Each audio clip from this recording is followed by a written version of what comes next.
मैं बहुत जहरीली नागिन हूँ। अगर डसने पे आ गई तो सच में डस लूँगी। नाग पंचमी के दिन मिलना मुझे, डसूँगी ज़रूर। गाइस, हम तो सोच के बैठे थे कि राज परिवार की बर्थडे पार्टी ख़त्म होगी, उसके बाद कंट्रोवर्सी होगी। लेकिन हालात को देखते हुए लग रहा है कि इस बार कंट्रोवर्सी नहीं, इस बार सीधे महाभारत की स्क्रिप्ट लिखी जा रही है। हेलो गाइस, राधे राधे, जय श्री कृष्णा। स्वागत है एक और नई वीडियो में। आई होप सब अच्छे होंगे, स्वस्थ होंगे, मस्त होंगे और जहाँ भी होंगे तंदुरुस्त होंगे। अगर आपको मेरी वीडियो अच्छी लगती है तो प्लीज़ गाइस वीडियो को लाइक करना, वीडियो पे कमेंट करना एंड जिन जिन लोगों ने भी चैनल को अभी तक सब्सक्राइब नहीं किया हुआ है प्लीज़ गाइस जल्दी जल्दी से सब्सक्राइब कर लेना नोटिफिकेशन वाली घंटी के साथ में, ताकि मेरी वीडियो लाइव होते ही आपके फ़ोन में मेरे नाम की घंटी बज सके और आप जल्दी जल्दी मुझे प्यार देने आ सको।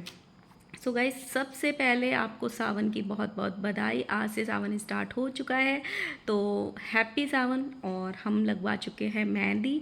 बहुत सारे लोग ऑलरेडी लगवा चुके होंगे।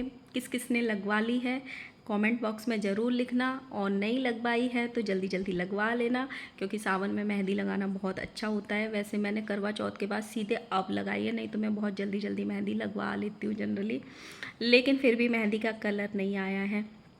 कहते हैं कि जिसका पति ज़्यादा प्यार करता है उसका ही कलर आता है। Just joke.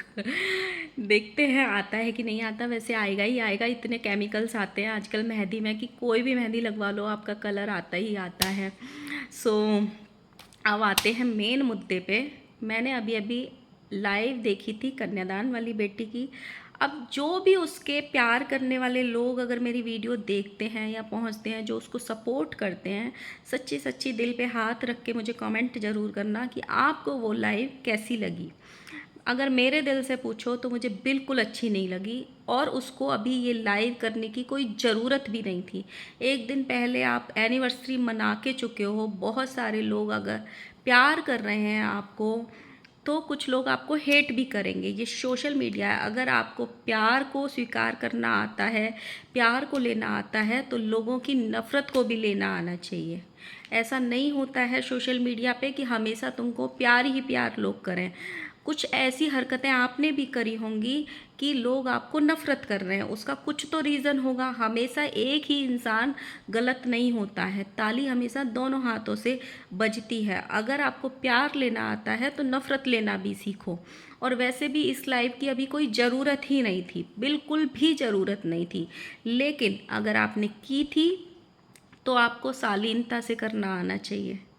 इतना घमंड नहीं दिखाना चाहिए लाइव में। इतनी एरोगेंस, इतना एटीट्यूड किसी काम का नहीं है। इस उम्र में तो बिल्कुल भी नहीं है। जिस हिसाब से लोगों की क्वेश्चंस का आंसर दिया जा रहा था, वो रवैया बहुत गलत था, बहुत ज़्यादा गलत था। अगर लोग आपको प्यार करते हैं तो कुछ लोग उनको भी प्यार करते हैं जिस फैमिली से आप जुड़ी थी। अगर कुछ लोग उनको प्यार करते हैं तो बहुत सारे लोग उनको नफ़रत भी करते हैं जो आपको प्यार करते हैं। तो दोनों तरह के लोग आपको टकराएंगे ही टकराएंगे, चाहे आप सोशल मीडिया पे कभी तक भी रहो। सबको ये हेट मिलती है तो प्यार भी मिलता है, प्यार मिलता है तो हेट भी मिलती है। इन्होंने बहुत सारी बातें करी और जो बिल्कुल परे थी, सोच से बिल्कुल परे थी। मतलब ऐसे हो रहा था, सारे लोग इनको समझाने की कोशिश कर रहे थे ना कि आप जवाब मत दो, आप रिएक्ट मत करो, आप नेगेटिव कमेंट्स को मत देखो, इग्नोर करो, अपनी खुशी में खुश रहो, अपनी ज़िंदगी में आगे बढ़ो, अपनी फैमिली पे ध्यान दो। लेकिन ऐसे लग रहा है कि इनको सिर्फ हर एक कमेंट, कौन क्या बोल रहा है, कौन कहाँ बैठा है, कौन कैसे रिएक्ट कर रहा है, उस सब पे पड़ी है। इनको खुशियों से ज़्यादा, इनको जो प्यार कर रहे हैं उससे ज़्यादा इनको नफ़रत है। जो इनको हेट कमेंट कर रहे हैं, इनको उनको वैल्यू देनी है, उनको जवाब देना है। इन्होंने बहुत सारे इनको कमेंट आ रहे थे, जैसे इनको नागिन नाम दे दिया है लोगों ने कि ये नागिन है, जिस घर ने इनका कन्यादान किया उन्हीं को डस लिया।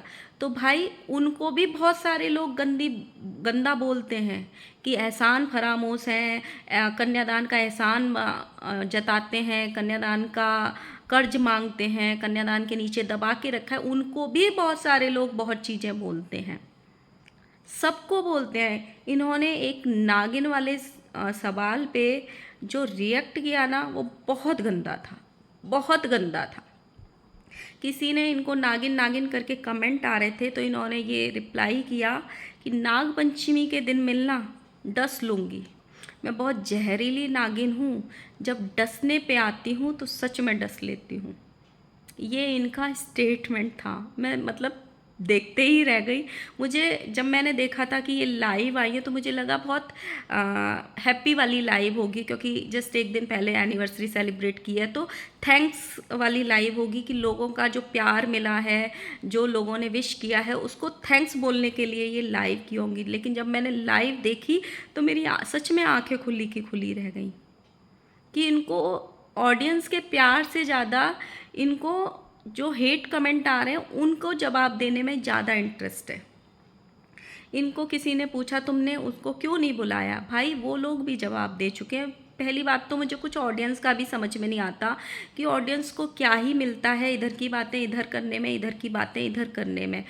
तो जब आप कमेंट करते हो तो ऑडियंस को भी ये सोचना चाहिए कि बहुत ज़्यादा इधर इधर करने में कोई फ़ायदा नहीं है। मान लो आप उस फैमिली के सपोर्टर हो या मान लो आप इस फैमिली के सपोर्टर हो, तो आपको कोई हक नहीं बनता कि आप उधर पार्टी में गाली दे के आओ, उनको हेट कमेंट करके आओ, या उधर के लोगों को इधर आके गंदे शब्द बोलने का या गाली लिखने का कोई हक नहीं बनता।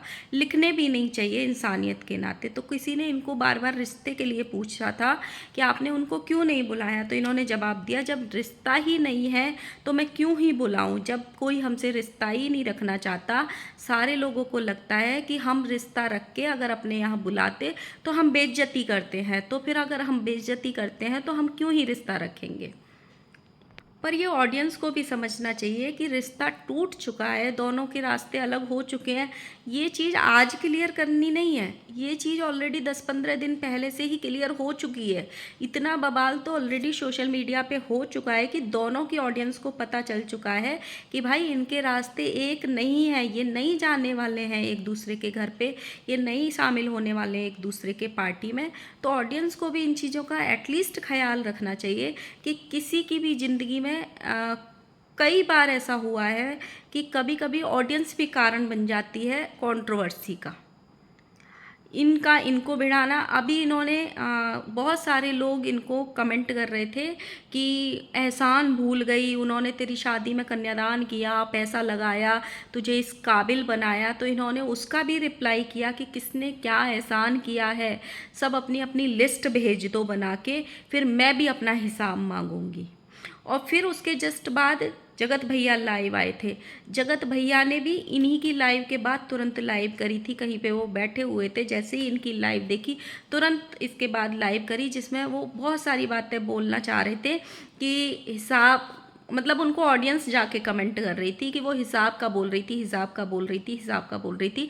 तो वो बोल रहे थे कि अगर मैंने मुंह खोल दिया तो मेरा कितना हिसाब निकलेगा लोग सोच भी नहीं पाएंगे, और जब मैं आऊँगा तो इस बार पूरा सीसीटीवी वगैरह सबके साथ आऊँगा, और सब चीज़ जो भी ये मिसकैरेज वाला कंट्रोवर्सी हुआ था और सब हुआ था उस सब का वो दूंगा मैं सबूत।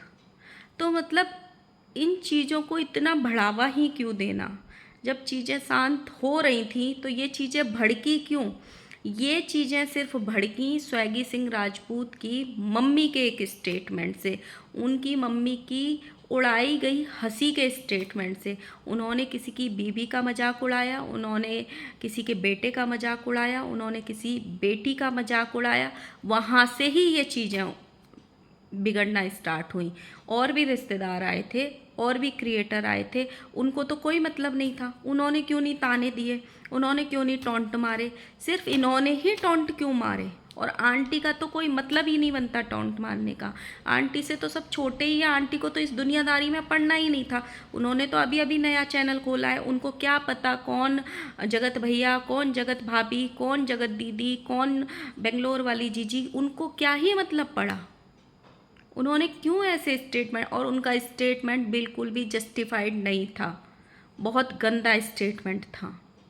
बहुत सारे लोग इनको प्रेगनेंसी को लेके भी कमेंट कर रहे थे कि आप सच में प्रेग्नेंट हो, उसने आपकी प्रेगनेंसी रिवील कर दी, उसने आपकी प्रेगनेंसी रिवील कर दी। उस कमेंट पे इनको बहुत गुस्सा आ रहा था और इन्होंने रिप्लाई भी किया कि कोई नहीं होता है मेरी प्रेगनेंसी रिवील होने करने वाला, मैं प्रेग्नेंट हूँ या नहीं हूँ, जब मैं रिवील करूँगी तभी आप सच समझना, और मैंने ये किसी को भी हक नहीं दिया है कि कोई मेरी प्रेगनेंसी को रिवील करे, किसी को क्या ही पड़ी है मेरी प्रेगनेंसी से। इन्होंने इस तरीके से आंसर दिया। प्रेगनेंसी बार बार लोग क्वेश्चन कर रहे थे भाई। और सबसे बड़ी बात मुझे एक चीज़ और बोलनी है, अगर आपको प्रेगनेंसी वाला का जवाब नहीं देना था तो आप देते ही नहीं। सेकंड थिंग, अगर प्रेगनेंसी एक र्यूमर है या प्रेगनेंसी की बात में कोई सच्चाई नहीं है, तो जो इन्होंने एक ब्लॉग डाला था जिस पे स्टेज पे इनका एक प्रेगनेंसी वाला बात हुआ था, जिसके हाथ में एक लड़के के में माइक था, वो इनसे बोल रहा था कि बहुत जल्दी ये 2 से 3 हो जाएंगे ना, जिस पे ये शर्मा गई थी और हंस गई थी। वो वाली क्लिप लगाने की इनको ज़रूरत क्या थी? वो इसको कट भी कर सकती थी, या फिर जो ये लोग बैकग्राउंड साउंड देते हैं, अपनी आवाज़ देते हैं, वो भी कर सकती थी। ओवर वॉइस ओवर जो भी बोलते हैं, वो भी कर सकती थी। इन्होंने जानबूझ के ऑडियंस में ये हिंट दिया कि इनकी प्रेगनेंसी का वहाँ पे बात हुआ था। ब्लॉग एडिट करना अपने हाथ में होता है, अगर ये चाहती तो वो ऑडियंस के बीच में नहीं आता, फिर ये प्रेगनेंसी का कितना भी र्यूमर फैलाते रहते तो वो लोग मानते ही नहीं, राइट? या तो वो क्लिप कट करनी थी या फिर उस पर वॉइस ओवर करना था। तो आपने भी तो कहीं ना कहीं जनता के लिए एक हिंट छोड़ा था ना। वहाँ पे आप हंसे भी थे, शर्माए भी थे, और वो 2-2 3-3 बार बोल भी रहा था। तो कहीं ना कहीं गलती तो आपकी भी है। तो ऑडियंस तो सवाल करेगी ही, ऑडियंस तो पूछेगी ही कि कब तुम्हारे मुंह से निकले वो वाली बात। जब वो लाइव कर रही थी तो उनकी सासू माँ पीछे से बार बार बोल रही थी कि फालतू बात नहीं करनी है, एक्स्ट्रा जवाब नहीं देने हैं, कुछ भी एक्स्ट्रा नहीं बोलना है। लोग इनको बोल रहे थे कि कोई तुमसे क्यों जलेगा, या तुम जलती हो, या ऐसा कुछ उन्होंने लोगों ने कमेंट किए थे। मैंने लाइव कमेंट नहीं देखे थे, मैंने बाद में लाइव देखी थी जब अपलोड हो गई थी उसके बाद। तो लोग उनको कमेंट कर रहे थे जलने से रिलेटेड, तो लोगों को ये रिप्लाई कर रही थी, लोग हमसे जलते हैं, इसलिए जलते हैं कि हमारे पास अच्छा परिवार है, अच्छे लॉज हैं, अच्छी सासू माँ है, हमको फ्रीडम दी जाती है, हम बिना दुपट्टे के घर में घूमते हैं। मतलब मुझे है ना सोच के हंसी आ गई कि ये क्या ही बोल रही है कि इस बात पे लोग जलेंगे। मैडम, आपसे भी ज़्यादा बहुओं को प्यार करने वाले घर बैठे हैं, आपसे भी ज़्यादा मॉडर्न तरीके से अपनी बहुओं को रखने वाले घर बैठे हैं, जो अपनी बहुओं को वन पीस में घुमाते हैं, जीन्स में घुमाते हैं, शॉर्ट्स में घुमाते हैं। अपनी सोच को थोड़ा डेवलप करो। माना कि उम्र कम है, लेकिन जिस हिसाब से तुम बोलती हो ना, तो अभी तुम्हारे ऊपर बिल्कुल शोभा नहीं देता है। किसी ने इनको बोला था कि तुमको उस फैमिली ने इस लायक बनाया है, उनके रहमो करम पे पल रही हो तुम, उनकी वजह से पैसा कमाना सीखी हो। तो इन्होंने रिप्लाई किया कि पहले कौन सा मैं भीख मांगती थी, पहले कौन सा, मतलब पूरे लाइव में बहुत एटीट्यूड था, बहुत घमंड था, बहुत ज़्यादा बदतमीजी थी, जो बिल्कुल अच्छी नहीं लग रही थी। और मुझे नहीं लगता है, बिल्कुल नहीं लगता है कि इनको आज के दिन ये लाइव करने की ज़रूरत भी थी, बिल्कुल ज़रूरत नहीं थी। इसके बाद लप्पू भैया लाइव आए थे, उन्होंने भी काफ़ी हंसी मजाक बनाया। पहले इनकी बातों का एक आध का जवाब दिया, जो लोग उनको कमेंट कर रहे थे पैसे को लेके, चीज़ों को लेके। और उसके बाद उन्होंने, किसी ने स्वैगी सिंह के नाम का कमेंट किया था, जिस पे उन्होंने मजाक बना दिया कि हाँ हम स्विगी से ऑर्डर करते हैं, खाना ऑर्डर करते हैं, ये तरीके का उन्होंने मजाक बना दिया। उसके बाद इनकी बहन का भी एक थंबनेल आया, जो पूरे दिन आज चर्चा चली कि जो स्वैगी सिंह राजपूत की मम्मी ने जो ट्रेन में बैठ के स्टेटमेंट पास किया था और काली मिट्टी बर्तन जैसा कुछ कलर को लेके बोला था, जो आंटी को बिल्कुल भी शोभा नहीं दिया, ना उनकी उम्र को शोभा दे रहा था, ना उनकी जुबान को शोभा दे रहा था कि वो ऐसे स्टेटमेंट पास करेंगी। साथ में बेंगलोर वाली जीजी का भी थंबनेल में रिप्लाई आया था कि अगर काले रंग से इतनी नफरत है तो चेहरे पे मूंछ क्यों रख रखी है। बात तो सही है, मुझे ये स्टेटमेंट बहुत अच्छा लगा, ये लाइन बहुत अच्छी लगी। और ये भी बहुत अच्छा लगा कि उन्होंने टाइटल में ये लिखा कि कल को आने वाली जनरेशन काली पैदा हो गई तो उसको रखोगे या फिर। ये लाइन मुझे सच में अच्छी लगी। मतलब किसी को कोई अधिकार नहीं है कि रंग भेद करें। यार हम 2025 में रहते हैं। हम कौन सी दुनिया में जी रहे हैं, मतलब कौन सी सोच में जी रहे हैं, कौन सी पीढ़ी में जी रहे हैं भाई। मतलब माँओं से तो ये उम्मीद नहीं करी जा सकती है, क्योंकि माँ के अगर 4 तरीके के 4 बच्चे होते हैं तो माँ बराबर से चारों को बराबर का प्यार करती है। ये देख के प्यार नहीं करती कि मेरा एक बच्चा गोरा है तो उसको ज़्यादा प्यार करूँगी, एक कम गोरा है तो उसको ज़्यादा प्यार नहीं करूँगी मैं। सो गाइस, ये ही था मेरा एक छोटा सा वीडियो। वैसे भी ये जो कन्यादान वाली बेटी हैं, इनको समझाने का, कुछ कहने का, इनको कुछ मैसेज देने का कोई फ़ायदा नहीं है, क्योंकि इनको सिर्फ घमंड दिखाना, एटीट्यूड दिखाना ही आता है। और हाँ, ये पक्का है कि अब कंट्रोवर्सी पक्का होगी, चाहे कल से शुरू हो या परसों से। अभी तो ऐसे लग रहा है जिस हिसाब से लप्पू भैया ने लाइव किया है उस हिसाब से स्वैगी सिंह राजपूत का भी रिप्लाई पक्का आएगा। जिस हिसाब से उनकी माताजी के ऊपर रिएक्शन बने हैं उस बात को वो ज़रूर लेके आएंगे, ज़रूर रिप्लाई देंगे। तो तब देखते हैं क्या रिप्लाई आता है। लेकिन किस किस को कन्यादान वाली बेटी की लाइव अच्छी लगी वो ज़रूर बताना। आज मिलते हैं नेक्स्ट वीडियो के साथ में, तब तक के लिए बाय बाय।